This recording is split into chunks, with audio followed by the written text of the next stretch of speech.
अच्युत शरणम अच्युत शरणम अच्युत शरणम। सुधीजनी ज्ञानी गुणी मंडली आज कार्यक्रम को आपण मानक स्वागत जनाऊँ अनंत कोटि प्रणाम सहित। आज कार्यक्रम आलोचन आम आलोचना करुचे 600 वर्ष तले तालपत्र लेखनी रे कलिजुगर भविष्य घटनावली को नहीं जो मालिका शास्त्र महापुरुष अच्युतानंद बा पंच सखा माने लिखिचंदी से मालिका शास्त्र आलोचना आम आज करिया जाऊँचे। गत अध्याय आम आलोचना करुले जे ठाकुराणी होई केही न रहिबे लोड़ुथिबे आन बरजे।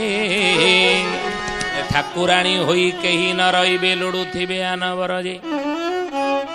ठाकुराणी हेकि कलिजुग रहिबेनी कौन यार अर्थ कौन कहूँ आम ये सीता ठाकुराणी लक्ष्मी ठाकुराणी कौने लक्ष्मी ठाकुराणी सीता ठाकुराणी जो ठाकुराणी केमिति होइछन्ति जो मर्यादा को लंघन करना पति अनुकूला होइछन्ति पति प्रतिकूला ही ना पति अनुकूला से माने होइछन्ति पतिव्रता नारी पति बिना अन्य गति नाही अवहेलार पति ही सर्वस्वतार जीवन सारा। गोटे नारी पाई तार पुरुष होउची यह काल परकालर देवता। गोटे नारी पाई तार देवता होउची तार स्वामी पति परमेश्वर बोली कहा जाए। पति की परमेश्वर बोली गोटे स्त्री भाविबा दरकार परमेश्वर रूप में ग्रहण करबा दरकार मान्यता दबा दरकार परमेश्वर भली सम्मान दबा दरकार। कहीं ना कह जाइछि परा कौन ना पति बिना अन्य गति नाही अबला पति ही सर्वस्व तार जीवन सार जीवन सार होची तार स्वामी बुझिले हे ज्ञानी गुणी मंडल। तो सेई नारी की अतीत ठाकुराणी महानता दि जाइथिला देवी अमकई देवी समकई देवी नहीं लक्ष्मी ठाकुराणी सीता ठाकुराणी सावित्री व्रत घरे घरे करुचे कहीं सावित्री सत्यवान आयुष यमराज फेरी आनी पारे जीवन सतीत्वर पराकाष्ठा बल अनुसया कहले न पाऊ राति नमरु पति एक राति हो शपथ राति गोटे राति 7 राति हो गला एमती पतिव्रता नारी अनुसया ठाकुराणी तेणु अच्युत महापुरुष कहते ठाकुराणी होई कलिजुगरे केही न रहिबे लोड़ुथिबे आन बरजे। भारतीय संस्कृति अति महान देव संस्कृति ऋषि संस्कृति सत्य सनातन संस्कृति रे गोटे नारी निज स्वामी छड़ा अन्य पुरुष सहित संपर्क रखा पाप बोली धरा जाए अपराध पाप सी विटपीर आख्या पाए समाज रे निंदित हो जाए नहीं समाज रे तार मर्यादा दियंते नहीं। तो ही ज्ञानी गुणी मंडली विदेश जो चलुची कॉन्ट्रैक्ट मैरिज स्वामी स्त्री मिलमिशी परिवार आउ सी नुह विदेश चलुची कॉन्ट्रैक्ट मैरिज वर्ष 2 वर्ष रहिले अपनी स्त्री जदि इच्छा नहला नहीं ता सहित मु संसार करि परिबिनी दिन बितई परिबिनी चली परिबिनी ता बाट अलग मो बाट अलग कॉन्ट्रैक्ट मैरिज। किंतु भारतीय संस्कृति रे ये कॉन्ट्रैक्ट मैरिज र कोनसे स्थान नाही या समाज भारतीय संस्कृति या ग्रहण करियो नाही। भारतीय संस्कृति रे जोटी पति पत्नी विवाह वेदी रे विवाह बंधन रे बांधिला बेले अग्नि को साक्षी रखी 7 जन्म पर्यंत पति पत्नी ही आसीबार व्रत धारण करंत संकल्प नियति सत्य करदे शपथ करंत। किंतु देखंतु अच्युतानंद 600 वर्ष तले मालिका रे जहा लिखिथिले आज कलिजुग रे से बली घटना घटिबा को जाउची ठाकुराणी होई केही न रहिबे लोड़ुथिबे आन बरजे। कलिजुग ठाकुराणी है कई रही लोड़ुथिबे आन बरजे। तेणु ये महापुरुष कहले ठूल ब्रह्मांड जे थरी उठिब ठाबे ठाबे या जोगु गोल युद्ध होइब ये धर्मर ग्लानि हब ये धर्मर डंगा बुड़ी बुड़ी जीव अनीति अन्याय हेले चुना मान देई कहिबा बुझाई कलिजुग धर्म रीति आद्य प्रांत करी देउछि बुझाई जे सने हेब अनीति हे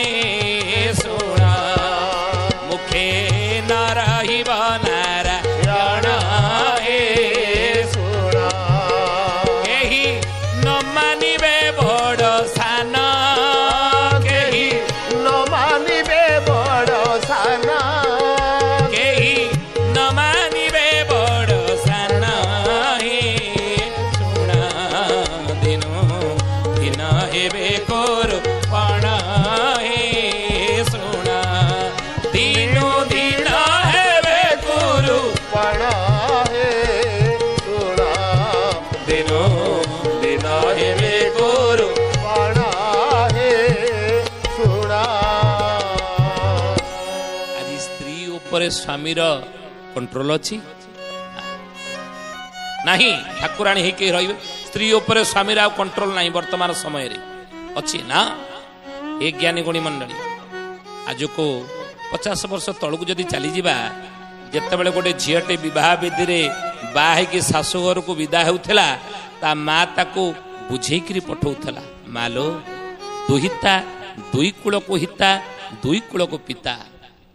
ସେଟା ବାପ ଘର ନୁହଁ, ଶାଶୁ ଘର। ଦେଖି ଚାହିଁ ଚଳିବୁ ସେଠାରେ। ବାପା ମାର ନାଁ ରଖିବୁ, ପରିବାର ବଂଶ ମର୍ଯ୍ୟାଦାର ନାଁ ରଖିବୁ, ଗାଁର ନାଁ ରଖିବୁ, କୂଳ ବଂଶ ବୁନିୟାଦର ନାଁ ଟିକେ ରଖିବୁ, ତଳେ ପକେଇବୁନି ବାପା ମା ନାଁ।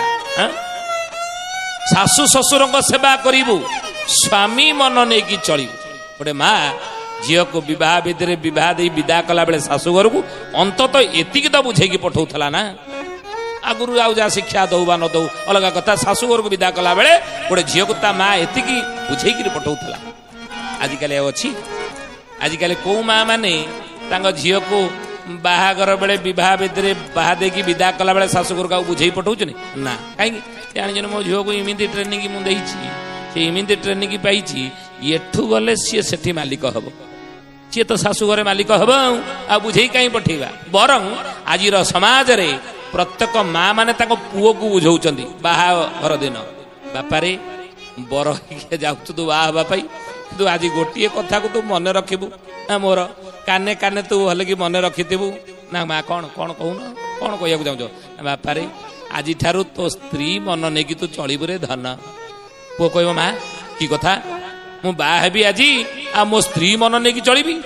ତା ମା ତାକୁ ବୁଝେଇକି ପଠେଇବ ସ୍ୱାମୀ ମନ ନେଇକି ଚଳିବୁ ନା, ତୁ କଣ ମତେ ବୁଝେଇକି ପଠଉଛୁ ସ୍ତ୍ରୀ ମନ ନେଇକି ଚଳିବୁ ରେ ଧନ? କାହିଁକି ବାପା କଣ ତୋ ମନ ନେଇକି ଚଳୁଥିଲେ? ନା ନାଇଁ, ଆମ ସମୟ 50 ବର୍ଷ ତଳେ ସେ ଗୋଟେ ଅଲଗା ଥିଲା, ବର୍ତ୍ତମାନ ସେ ସମୟ ନାହିଁ। ସେତେବେଳେ ମୁଁ ତୋ ବାପା ମନ ନେଇକି ଚଳୁଥିଲି, ଏଇ କ୍ଷଣା ତୁ ତୋ ସ୍ତ୍ରୀ ମନ ନେଇକି ଚଳିବା ପାଇଁ ମୁଁ କହୁଛି। ନା କାହିଁକି ଏମିତି କହୁଛୁ? ନା କହିବିନି। ଆରେ ଯଦି କଳିକଜିଆ ତମ ଦି ଜଣଙ୍କ ଭିତରେ ହେଲା, ତାହେଲେ ସେ ଯଦି ମହିଳା କମିଶନର କେସ୍ କରିଦେବ, ତୁ ତ ଘୋଷଣା ହେଇକି ଯିବୁ, ଆମେ ବୁଢା ବାପା ମା ଦି ଜଣଙ୍କ ଘୋଷଣା ହବ। କେହି ନ ମାନିବେ ବଡ଼ ସାନ ଶୁଣ, ମୁଖେ ନ ରହିବ ନାରାୟଣ। କେହି ନ ମାନିବେ ବଡ଼ ସାନ, କେହି ନ ମାନିବେ ବଡ଼ ସାନ, କେହି ନ ମାନିବେ ବଡ଼ ସାନ। ଶୁଣ ଦିନ ଦିନ ହେବେ କରୁ ପଣ, ଶୁଣ ଦିନ ଦିନ ହେବେ ଗୁରୁ ପଣ ହେ ଶୁଣ, ଦିନ ଦିନ ହେବେ ଗୁରୁ। ପଣ ହେ ଶୁଣ। ମହାପୁରୁଷ ଅଚ୍ୟୁତାନନ୍ଦ ଜି କି ଜୟ। କହିଲେ କେହି ନ ମାନିବେ ବଡ଼ ସାନ। ସ୍ତ୍ରୀ ଉପରେ ସ୍ୱାମୀର କଣ କଣ୍ଟ୍ରୋଲ ଆଜିର ସମାଜରେ ଅଛି? ନା, ପ୍ରତି ଘର ଘରର କାରଣ। ନା ଆଜି ଶାଶୁକୁ ବହୁଟେ ମାନୁଛି? ନା। ନା ଆଜି ବାପୁକୁ ପୁଅ ମାନୁଛି? ନା। ନା ଆଜି ମାକୁ ଝିଅ ମାନୁଛି? ନା। ନା ଆଜି ଗୁରୁକୁ ଶିଷ୍ୟକୁ ମାନୁଛି? ନା। ମାନୁଛେ ନା। ଗୋଟେ ସ୍କୁଲରେ ଯାଇଥିଲି, ଦେଖିଲି ଗୋଟେ ପିଲାଟେ ଚମ୍ପା ଫୁଲ ଗଛରେ ଚଢିଛି। ମୁଁ ସାର୍ଙ୍କୁ କହିଲି, ମୁଁ କହିଲି ସାରେ ପିଲା ଚମ୍ପା ଫୁଲ ଗଛରେ ଚଢିଛି, ଆପଣଙ୍କୁ କଣ ଦେଖାଯାଉନି?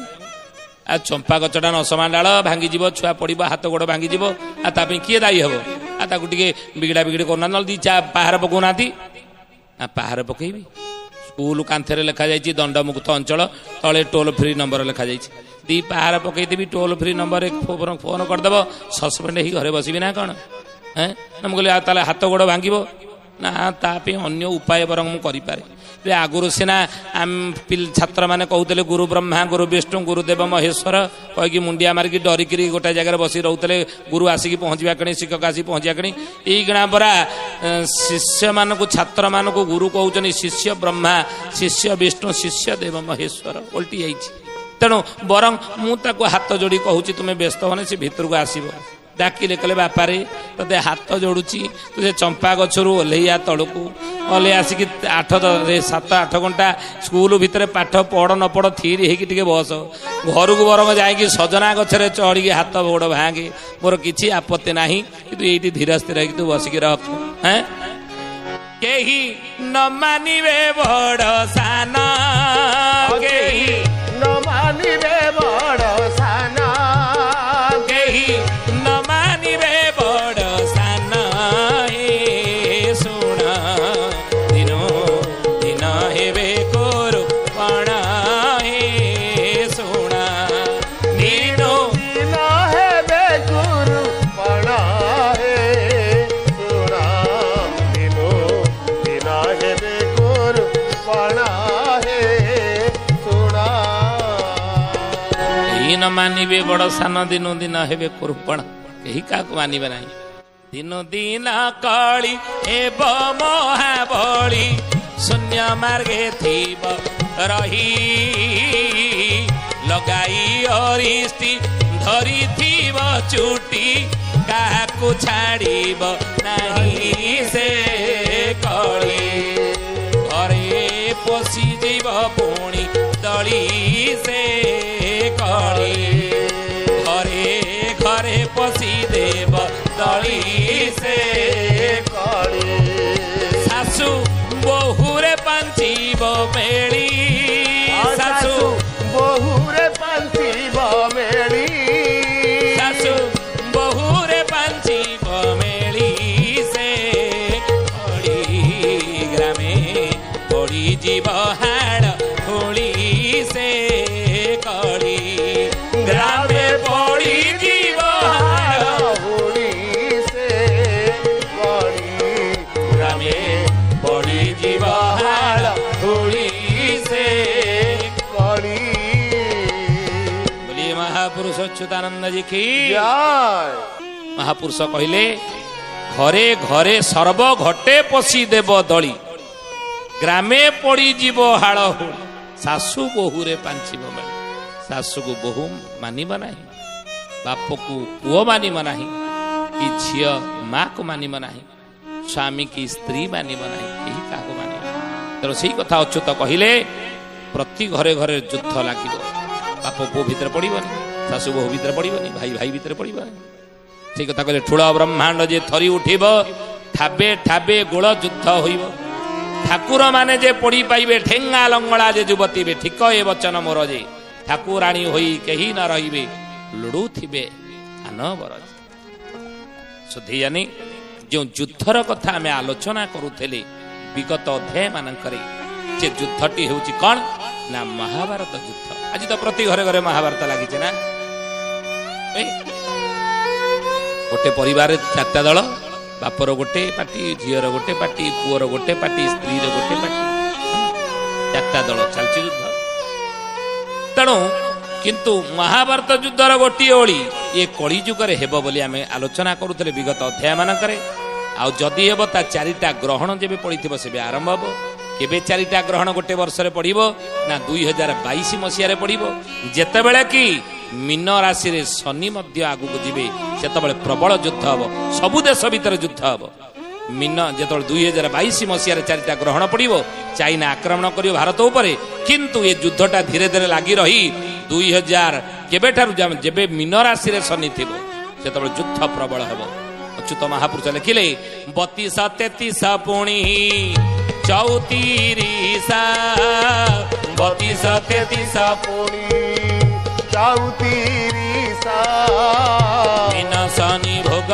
हेबा अढ़ेई बरसा मीन शनि भोग हेबा अढ़ेई बरसा मीन शनि भोग हेबा अढ़ेई बरसा कहले 32 33 पुणी 34 मीन शनि भोग हेबा अढ़ेई बरस कौन यार अर्थ राशि कईटा 12टा राशि कौन कौन मेष वृष मिथुन कर्कट सिंह कन्या तुला बिछा धनु मकर कुंभ मीन 12टा राशि नहीं अच्युत लिखिछन मालिकार मीन शनि जेतबेले भोग हेबो 2.5 वर्ष केतेबेले मीन शनि भोग हेबो आर माने कौन ना मीन राशि रे शनि जेतबेले रहिबे मीन राशि रे शनि रहिले कौन हेबो ना राम रावण युद्धे कुरु पांडव समरे तदैका राशिका सर्वे राजग्रह समायुता राम रावण युद्ध समय जो भली परिस्थिति त्रेतया जुगर होता अनेक संख्यार सैन्य माने मल्ले निरपराध माने मल्ले कुरुपांडव समर कहले महाभारत युद्ध समय जो भली कुरुक्षेत्र महाभारत युद्ध समय लक्ष लक्ष विनाश गले मल्ले जेतबेले मीन राशि रे शनि रहंती सेतेबेले सेही बड़ी युद्धर परिस्थिति संसार रे देखा देई लक्ष लक्ष लोक माने विनाश प्राप्त हो ज्ञानी गुणी मंडली प्रति राशि रे शनि 2.5 वर्ष रहंती महापुरुष सी कथा लिखिछन शनि जेतबेले 2.5 वर्ष रहिबे मीन राशि केबे अछंती शनि एकना को राशि रे मेष वृष मिथुन कर्कट सिंह कन्या तुला विचा धनु धनु राशि शनि छाड़ी वर्तमान मकर राशि रे शनि प्रवेश कर ज्योतिष शास्त्री माने भल भाव जानी वेदर चक्षु हूँ ज्योतिष शास्त्र वेदर चक्षु हूँ ज्योतिष शास्त्र ये ज्योतिष शास्त्र मिथ्या नुह वेदर चक्षु तेणु ये ज्योतिष शास्त्री माने जानी ये शनि वर्तमान धनु राशि छाड़ी मकर राशि की गमन कर मकर राशि रे शनि रहिबे केते वर्ष ना 2.5 वर्ष मकर पर शनि यापर कौ राशि की चलिबे ना कुंभ राशि मकर पर शनि कुंभ राशि रहिबे 2.5 वर्ष मकर रहिले 2.5 वर्ष कुंभर रहिबे 2.5 वर्ष 2.5 वर्ष हैला केते ना 5 वर्ष ये 5 वर्ष शनि मकर कुंभ राशि रहिबे या पर शनि जिबे कौ राशि की ना मीन राशि की कुंभ पर मीन राशि की शनि जीवे से कौ मसीहा हो जिते युद्धर परिस्थिति जोर उपजीव देश देश भितर कौ मसीहा हो ना वर्तमान 2019 चलती मकर कुंभ ए दुईटा राशि शनि रे 5 वर्ष तेणु 2019 5 हिसाब करवा मिसेवा 2019 2020 2021 2022 2023 2019 रु 2023 जाए शनि मकर एवं कुंभ राशि रे या पर शनि 2024 मसीहा नवेम्बर 2 तारीख देखिए घरे पांजी गणना करके देखंतु 2024 मसीहा नवेम्बर 2 तारीख रे शनि मीन राशि की चलिबे आ मीन राशि रे शनि जेतले रहिबे केते वर्ष 2.5 वर्ष अर्थात 2027 मसीहा मे 20 तारीख जाए 2027 मसीहा मे 20 जाए शनि मीन राशि रहिबे 2024 मसीहा नवेम्बर 2 तारीख रु 2027 मसीहा मे 20 जाके शनि मीन राशि रे रहिबे रहिले कौन हेबो ना पृथ्वी हेब कंदळगा हड़ीबा मुंडा माड़ा पृथ्वी हेब कंदळगा हड़ीबा मुंडा माड़ा जानी भोरे राम किछि होइब कंदोड़ा जानी भोरे राम किछि होइब कंदोड़ा जानी भोरे राम किछि होइब कंदोड़ा पृथ्वी हेब कंदळ गड़ीब मुंडमाळ जाणीबुरे राम किछि होइब कंदळ द्वंद्व उपजीव युद्ध परिस्थिति आ युद्ध जदि हब भारतर को जगह पर चाइना प्रथम आक्रमण कर ओडिशा छत्तीसगढ़ मध्यप्रदेश गुजरात अनेक राज्य अच्छी कौ राज्य पर आक्रमण कर कौ जिला पर आक्रमण कर कौटू युद्ध हम 5 जन योद्धा द्वापर जुगर अपेक्षा कर युद्ध करने से 5 जन किए पर अध्याय आलोचना करवा।